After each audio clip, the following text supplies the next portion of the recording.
Okay, let me break this down. So, drones appearing in Bulgaria and Germany. This isn't just some random tech glitch or a couple of hobbyists flying toys across borders. No, this feels like a calculated shift in how wars are fought now. Think about it. Russia's been at war with Ukraine since 2022, but now these drones are hitting NATO territory. Why does that matter?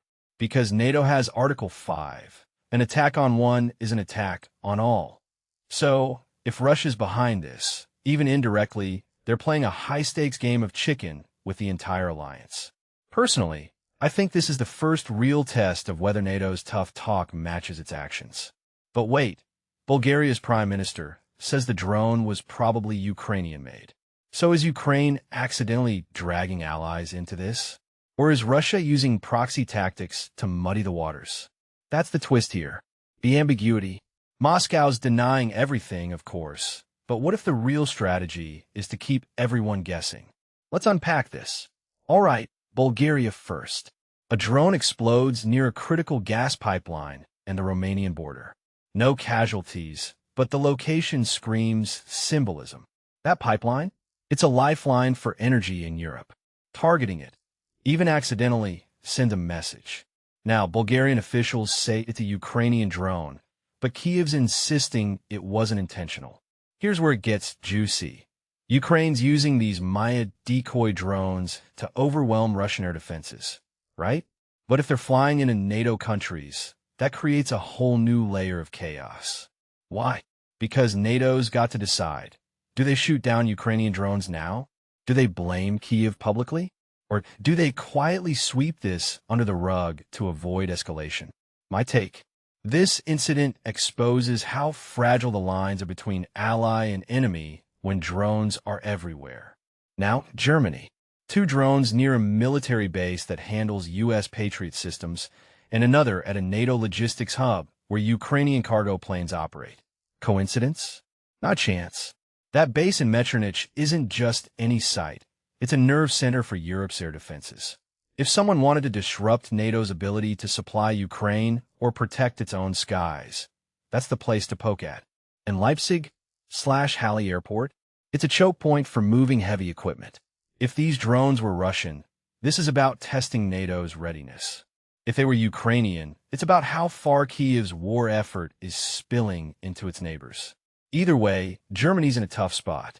They've been hesitant to send heavy weapons to Ukraine, but now they're suddenly scrambling jets and beefing up air defense. What changed? Fear of becoming a battleground. That's the unspoken panic here. Let's talk about NATO's response. Ruda calling Russia reckless, the U.S. ambassador pledging to defend every inch. Sounds strong, but what's the actual plan? Sanctions? More weapons to Ukraine? Boots on the ground? No one's answering that. And Russia's just laughing it off, calling it a fabricated provocation. But here's the deeper issue. Drones are redefining what a border even means. In the past, invading troops or missiles crossing a line triggered alliances. Now, a 20-pound drone with explosives can do the same. This isn't just a military problem. It's a legal and diplomatic nightmare. How do you enforce sovereignty when a single operator can breach a nation's defenses in 10 minutes? NATO's 75-year-old playbook didn't account for this. And if Russia's testing the alliance's limits, they're doing it smartly. No full-scale invasion, just a drip feed of chaos to see where the cracks form. One thing that fascinates me is how this mirrors cyber attacks. Like 10 years ago, hacking critical infrastructure was unthinkable. Now it's routine. Drones could become the new cyber, plausible deniability, hard to trace, easy to scale. Bulgaria's drone was probably Ukrainian, but what if next time it's untraceable? Then what? This raises a bigger question. Are we entering an era where states wage wars through third parties, using proxy drones like proxy militias? Ukraine's already outsourcing some drone strikes to private contractors. So the lines between state action and rogue actors are blurring. And for NATO, their biggest threat might not be Russian tanks, but a $5,000 drone with a grenade taped to it. So what's next? If these incidents keep happening, NATO's got to decide whether Article 5 applies to drone incursions. Do they treat it as an act of war, or just heightened tensions? Because Russia's clearly betting they'll hesitate. And here's the kicker. If Ukraine's drones keep accidentally hitting NATO states, how long before someone shoots down a Ukrainian aircraft by mistake? That's the real domino effect here. A misstep that turns a drone mishap into a full-blown crisis. From my perspective, this isn't just about drones.